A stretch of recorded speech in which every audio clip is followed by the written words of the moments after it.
Hi guys, welcome back to my channel. So I'm here to do my final July wrap-up. I don't think I'm going to read any more in the next 2 hours, and this is the perfect time because it is not, well, not hot. It is 10 o'clock at night, but we're doing this now because I don't want to do it tomorrow in the heat. I already did 2 updates, so yeah, you can check those out, so I'm not going to talk about those books.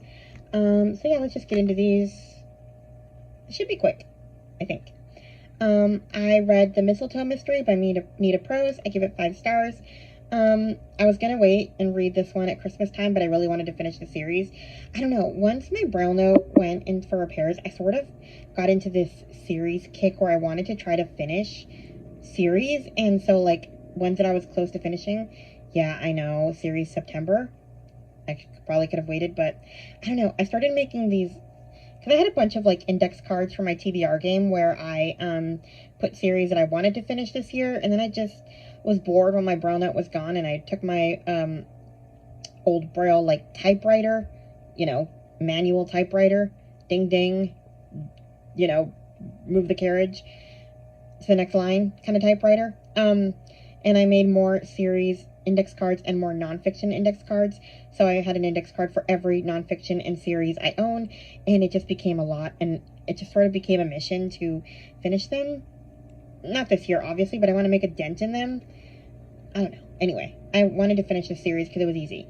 So I read The Mistletoe Mystery. I give it 5 stars. It was funny. And then I finished off with The Maid's Secret by Nita Prose. I gave it 5 stars. I heard about the series from Alma's Book Journey. Alma. She also read this one this month. This last one. And it ended great. I thought it was a really good ending. I actually looked it up, and apparently she's not going to do any more Molly books. She had only intended to do 1 Molly book, and people like it so much that she kept going, but that's it. Then I read Murder by Cheesecake, Golden Girls Mystery Number 1 by Rachel X Storm Courage. I heard about these from Chloe from Always Booked. I give this one 4 stars. I liked it a lot. It was funny, and the audio, the woman who is narrating the books actually does their voices really well for the most part. So you almost hear the Golden Girls on TV, like they're as if you're watching the show. So yeah, when Dorothy's obnoxious date is found dead in a hotel freezer, it not only ruins a gorgeous cheesecake, but threatens the elaborate St. Olaf themed wedding Rose is hosting. I mean, it's just really funny, like the wedding antics. St. Olaf traditions are very Stars Hollow and Emma M. Lyon-esque. Like, there are these ridiculous traditions, and I really enjoyed it, so I thought I would go on to the next one. It's called Murder in Lanai. But I did have to, maybe I'll come back to it at some point. Actually, no, I won't, because I ended up going on a Audible return spree, and I do this every, like, year or 6 months or so, because you can only return stuff within a year of getting it. So I'll go through my books and see what I hated and try to get my credits back. I wanted more audiobooks, and so I decided to do this early because my Braille note was gone, and I had to spend my entire check on fixing it, so I had no money for books. So I needed credits, so I needed to return some. So, whatever. Point is, I returned Murder in Lanai. It just was, I didn't care at all, really. It was very boring. Maybe because we don't have the same traditions, and, like, the first one was good because we were focusing on Rose's family, but this next one just felt very, like, I don't know these people, I don't care about these people. It had something to do with art. I literally don't remember anything about it, so I DNF'd it. I didn't care. It was fine. I enjoyed the first one. I'll be happy there. Then I read the Grace Valley trilogy by Robin Carr. This is, these came out before the Virgin River series. We read about the characters in these books in the Virgin River series, but I wanted to see kind of their beginnings because I did like a lot of them, and it was a fun series. I was actually surprised at how little romance there was. The Virgin River books are real formulaic romances, but these are more about the town of Grace Valley. There is some romance, and The interesting thing is there's barely any open door scenes in this trilogy, which is not Robin Carr's usual style. There's at least one or two explicit scenes in her books, which I usually skip, but I love the books generally. But these didn't have that. I wonder if she started writing those later. But yeah, like, we have, like, the fade to black scenes. But yeah, we don't have, like,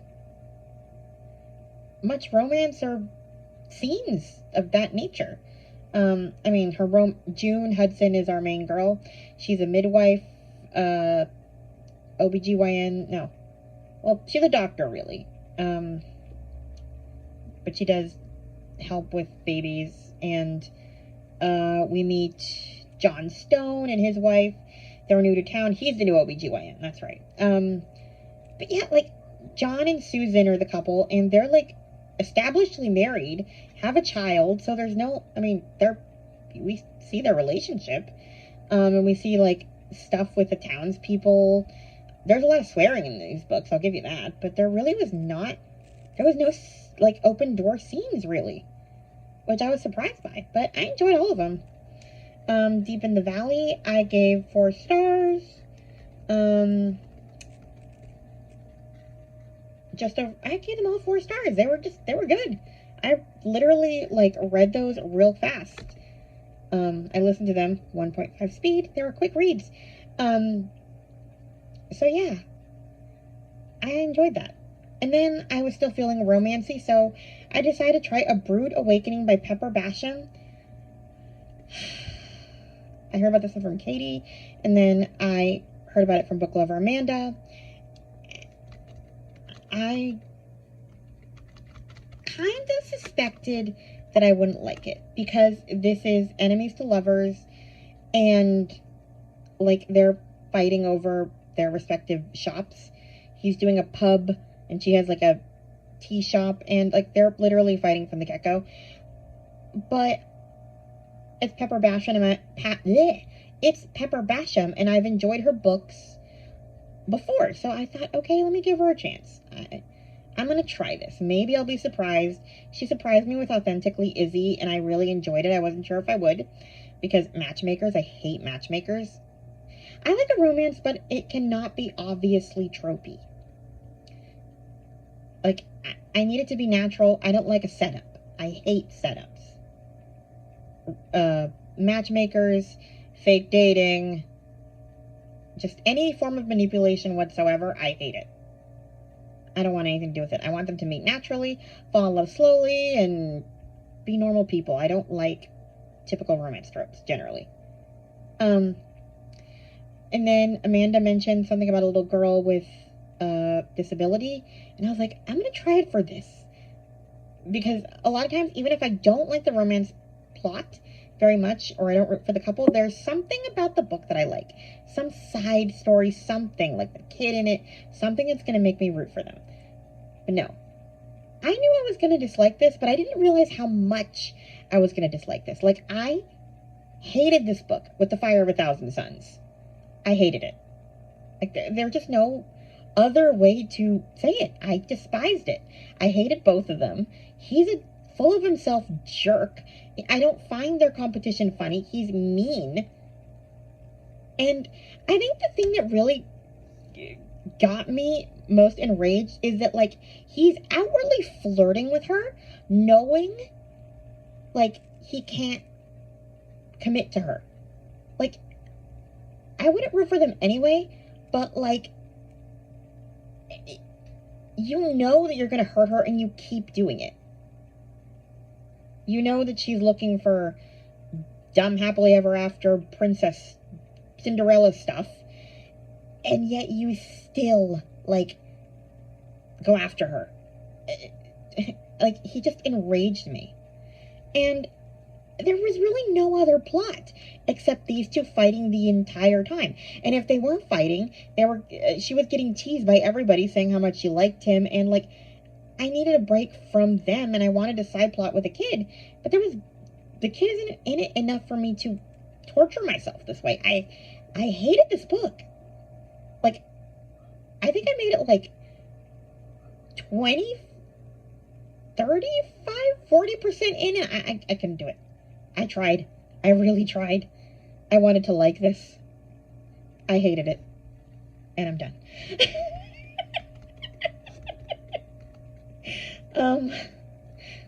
Then I went to another book that I wasn't sure if I would like because I hated the last Kristen Woodson Harvey book. What was it called? I already forgot.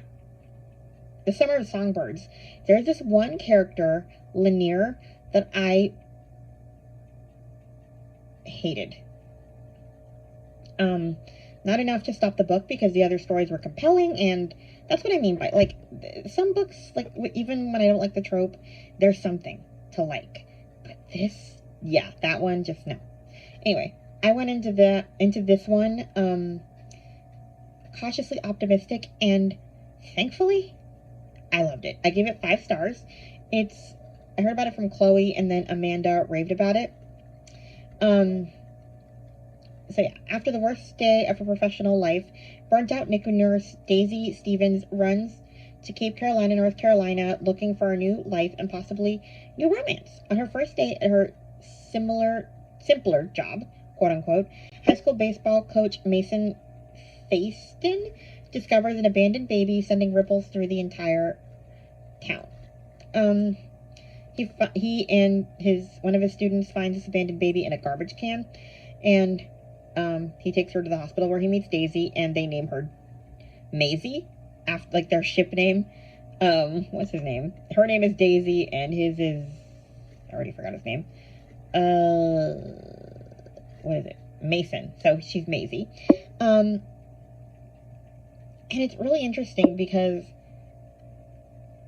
I was a little nervous about this one because when there's an abandoned baby, I wanted adoption. And I'm not going to tell you how it ends, but I wasn't upset at how it ended. That's not spoiling it. It's not what you think. But I like this book because this was really imperfect people owning their imperfections and owning that they did things wrong. And, like, there's a lot of family secrets that came out in this. Like, I think there was literally, like, there was no one really likable in this book. But the story was so compelling that I liked them anyway. Like, they all did really bad things, especially, well, I guess I can't really pick on them because I think the only one who didn't do egregious things was Mason. But, like, everybody else made, like, egregious decisions in this book, but you understand why they did it, and they owned it. There was also chapters from Mason's great aunt, and yeah, like, I just love this family, like, these family dynamics, all of it. It was a really good read, and yeah. These are, like, kind of awful people who redeem themselves, and I really liked it. I had moments where I disliked some of them, but yeah, I enjoyed it. I gave it 5 stars. Then I decided to read The Yada Yada Prayer Group Gets Down. It's the second book in the Yada Yada Prayer Group series by Netta Jackson. I gave this one 4 stars. I can't give these 5 stars, really, because our main girl, like, I keep forgetting her name. What is this woman's name? Anyway, I wish that each book was about a different woman in the prayer group, because we really just stick to one perspective, and, like, she's the white rich lady, and she's learning about other cultures through her prayer group, and how people don't have it as well as they're not as well off as she is, stuff like that. She's learning how to be a better person, but she still bothers me because, like, you can, in this book in particular, like, her daughter wants to date her friend's son, who is, like, Hispanic, and she doesn't want to admit that that's her problem, but it is. Like, you see, like, kind of still racist things about her. There was some violence in this one too. What else did I know? There's one of the women in the prayer group is getting her foster kid back. Not her foster kid.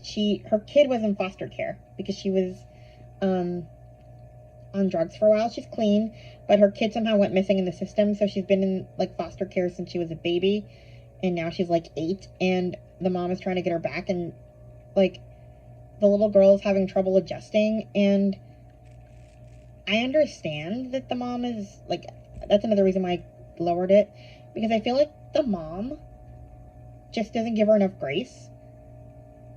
Her mom, like the little girl's mom, she went from like probably this well-off family situation that she called them mom and dad, and then she's supposed to be happy that she goes to live with this family of older boys where she sleeps on a pull-out bed, like sofa bed, in the same room as the boys. Like, I don't want to be materialistic here because I was just criticizing, what is a woman's name? I don't forget names. Anyway, I was just criticizing our main character for like being like materialistic and racist, but like, you cannot expect an 8-year-old child to thank you for ripping her out of the only home she's ever known and then having to sleep in a, shoebox. As bad as it sounds, like, this kid isn't going to thank you because you brought her back to her family in poverty. Like, it's just what it is. Like, she wasn't looking to be rescued. I actually think she should have tried to form a relationship with her and let her stay where she was. Like, you're making her suffer more than, I don't know. Anyway, 4 stars. Then I read The Voice We Find. I gave it 4 stars. I enjoyed it. I still like book 2 out of the series the best, but I gave it some 4 stars. We have it's by Nicole Dees. It's the last of the Fog Harbor books. Sophie Wilder returns home to California with nothing more than a failed Broadway career and a geriatric cat. She's stuck working at the family winery for her egotistical brother and desperate for a way to revive her acting dream. She takes a side gig as an audiobook narrator for Fog Harbor Books, and she meets sound engineer August Tate. He has some issues of his own. His parents died, and he's taking guardianship of his teen sister, who is going deaf. And this is why I gave it 4 stars, because as much as I understood where he was coming from, I, like, despised the way he treated her. Like, deaf culture is very complicated, and I don't know how I feel about it, because, like, they don't seem to see it as a disability in the way that we do, like, or that we in the blind community see ourselves as a disability. Like, well, maybe not as a disability, but like, blind people are sort of told to integrate into sighted society, and like, it's actually very discouraged to just socialize with blind people. But like, and I'm not saying that deaf people should only socialize with deaf people, but deaf people tend to like be okay with socializing with their groups, and they don't want to struggle to fit in with the hearing world. A lot of them are happy signing, and they don't want like a cochlear implant to make themselves quote unquote normal. Like, they see themselves as special in their own right as deaf people, and they're not looking for a cure. A lot of my friends who are blind are not looking for a cure either. Like, it's just not something that, most of my friends would be insulted if you asked them if they wanted to fix their eyes, or if you say you're praying for them for a cure. Like, I don't know anyone who would take that well. They'd probably slap you, kick you, or something. Like, it would not be pretty. Also, there's nothing more that the blindness, or really any disabled community, despises more than being called an inspiration. Like, that's all we want to do, is be normal. And like, yeah, Wow, that went on a tangent. But August was just very, like, he was very anti-deaf community and wanted her to be fixed. And, like, she was really integrating into the deaf community and wanted to be part of that. And I get how that's scary because, like, it's different when you're blind, because when you're blind, you can still talk to people, like, with your voice. But when you're deaf, like, you lose the ability to communicate, and not everybody speaks sign language. And I can understand why parents don't want their kids to just immerse themselves in sign language. But I also see how, like, that's insulting. Like, you want them to be something they're not. You want them to force themselves into a world that doesn't want them anyway. Like, that they don't accommodate for us. We have to, because there is no secret language we can fall into and be part of, like, this group of blind people that say screw the sighted people. The deaf people have that. They have their own little clique, and they can talk crap about the hearing world and just say that they all suck. Anyway, I didn't like the way he treated his sister a lot of the time, so I lowered the rating, but I did like his and Sophie's romance, and I like that we got more of Chip. I like that this one actually took place in Fog Harbor books for the most part. I kind of wish we had Chip's book. Like, I loved him. He was my favorite character throughout all 3 books, and I want more of him. He's funny. And yeah, it was a great read. I also kind of like in this book that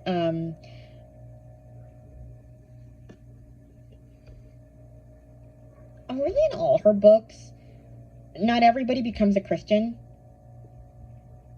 So it's not like Christians good, non-Christians bad.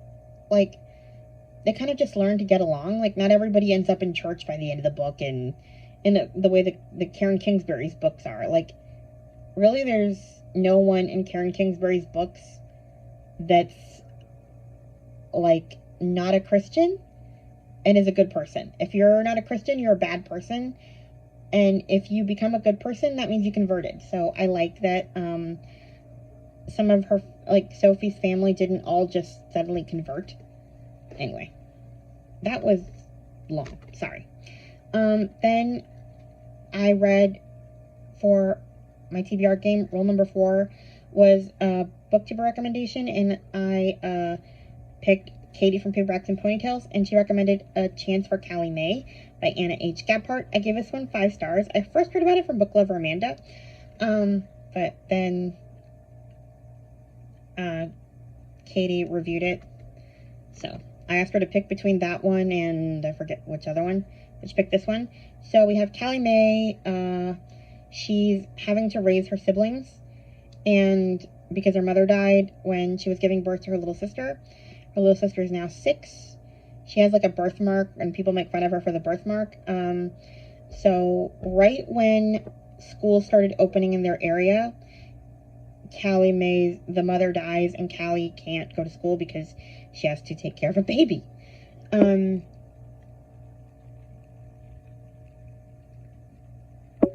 Sorry, I needed water. And she's in love with Quinn Spencer, who is a boy that her family doesn't like. Like, the two families hate each other. This is very Montagues and Capulets, Romeo and Juliet. Like, they hate each other, like, to the point that both fathers say, I'd rather see you, like, dead than with the other one. I mean, it's bad. So it's all forbidden love, and it's exciting, and I wanted them together from the beginning. Like, they're friends, they're, like, you know. So it was a great read. I loved her relationship with her little sister. I was worried that her sister would kind of lose her to Quinn, you know, getting married and all of that. But it didn't happen. Thankfully, that was the only reason I was nervous about this book. I was like, if I have to choose between her taking care of this motherless child and Quinn, I pick the baby. But thankfully, we didn't have to pick the baby. But I enjoyed this. It was exciting. It was great. 5 stars. Then I finished the last 2 books in the Emma M. Lyons series, book 7 and 8. I kind of just felt like continuing. I was gonna keep up with Alma and Keytree because they're doing a book a month, but I just kept going. I loved book 7. It's really funny. Book 8, not as much. I give book 7 5 stars and book 8 4 stars. I'm just not so interested in... We were in Islington's family summer home in book 8, and I just didn't care that much. I like St. Crispians. I want to be there with the wackiness. I don't care about these people. Then I finished the Lemony Snicket books, The Penultimate Peril and The End. The 13th book is called The End. I gave Penultimate Peril 4 stars and The End... No. Penultimate Peril 5 stars and The End 4 stars. It was... Yeah. I never liked how that series ended. Too many unanswered questions, but I guess that's the point. Then I wanted to read some more in my 26 and 2026 books. I'm like behind. We're more than halfway through the year, and I still have like 12 or 13 books to read. So, yeah. So I read So Many Beginnings by Bethany C. Morrow. I gave it 5 stars. This is a Little Women retelling. So, yeah.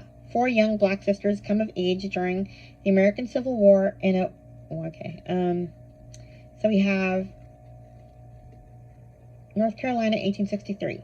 As the American Civil War rages on, the freedmen's colony of Roanoke Island is blossoming, a haven for the recently emancipated. Black people have begun building a community of their own, a refuge from the shadow of the old life. It is where the March family has finally been able to safely put down roots, with 4 young daughters. Meg, a teacher who longs to find love and start a family of her own. Jo, a writer whose words are too powerful to be contained. Beth, a talented seamstress searching for a higher purpose. And Amy, a dancer eager to explore life outside her family's home. Yeah, I didn't think they were very similar to our Little Women girls. And there was a lot of, like, racism, and it was a difficult read. Chloe said that she had to put this one down. I see why. But I flew through it. The only thing that kind of, took me out a little bit was the way they talked. I'm not expecting, like, these black girls from the South to, like, do Ebonics and say ain't and all of that. But nobody, they talk straight out of Shakespeare. Kind of. And it's so weird. Like, the speech patterns are weird. It just weirded me out. And, like, I mean, they kept calling each other dearest and dearheart, and it was weird. Jo would never call Amy dearheart or dearest. Jo and Amy fought. Like, I don't know. It was just weird. I don't know. But I enjoyed, like, the issues it brought up and stuff like that. Then for my last nonfiction role, was role number 10, I finally read Treasures from the Attic, The Extraordinary Story of Anne Frank's Family by Miriam Pressler. I have had this book since, like, I was, like, in high school. I bought the CDs because I could never finish it from the library. It was always out on the wait list, and so I eventually bought my own. And then I don't know. I would always start it and then stop it and mean to come back to it and never did. So I finally listened to it on Audible. I loved it. So basically, yeah. The story is one that is envisioned by a relative, an old woman who has lived in the same home for a lifetime. Passes away, her death prompting the inevitable task of sorting through her effects by her surviving family. So this woman passes away. But in the attic in this particular house, a treasure trove of historic importance is found. Rarely does this become an actuality, but when Helene Elias died, no one could put a price on what she left behind.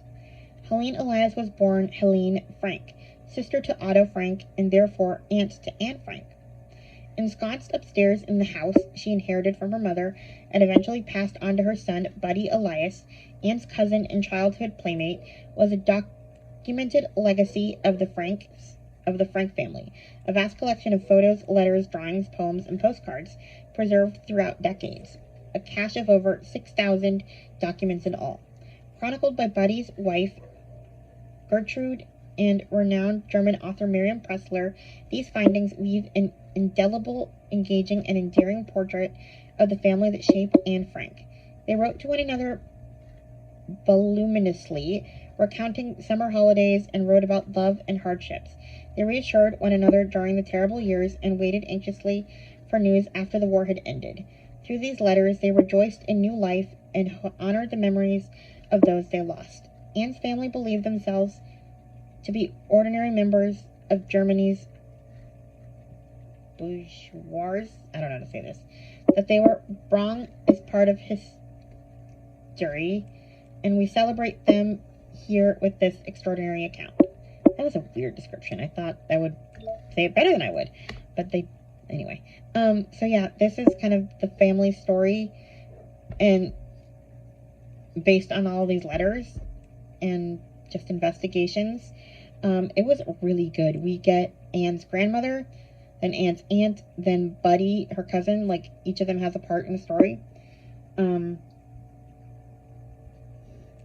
It was actually really heartbreaking because you see kind of their reactions as they're finding out about Anne and her sister's death. Like, it's really sad to read some of those letters. I mean, yeah. It was really sad. But it was also really cool to see kind of their reactions to Anne's diary and the plays and all the stuff that came from it. So, yeah. Then, another 26 and 2026 book, And So I Roar by Abby DeRay. I give it some 5 stars. This is a sequel to The Girl with the Louding Voice, so I'm not really going to talk about it, but it was good. I loved it. We hear more about Adune and Tia, and yeah, and a great ending. I didn't think I needed another book, but I liked it. Then I finished The Fiery Cross. I give it 5 stars. It's the 5th Outlander book. I'm slowly listening to the new Kristen Atherton versions. I just finished that one this morning, actually. So I'm going to start book 6. And then the last book, I wanted to do one more for today. I read A Curse of Gold and Beauty by Mary Meekum. I give it some 5 stars. It was a quick little fairy tale retelling novella. What if Rumpelstiltskin and the miller's daughter fell for each other? Meg is cursed, bewitched with breathtaking beauty at the cost of absolute obedience to her father. Reese, her best friend, is also cursed. He is able to spin straw into gold, but each pump of the treadle exacts a terrible price. 2 souls were never so perfect for each other, but fate seems determined to pull them apart. Yeah. It was a really good read. I enjoyed it. It was a good Rumpelstiltskin retelling. It had a little bit of Ella Enchanted because of Meg's obedience curse. She was cursed to be obedient to what her father said, and if her father gave an order, she had to follow it. And he was trying to marry her off, so he's not a bad guy. He just doesn't realize that she can't say no to him. He doesn't believe she's cursed.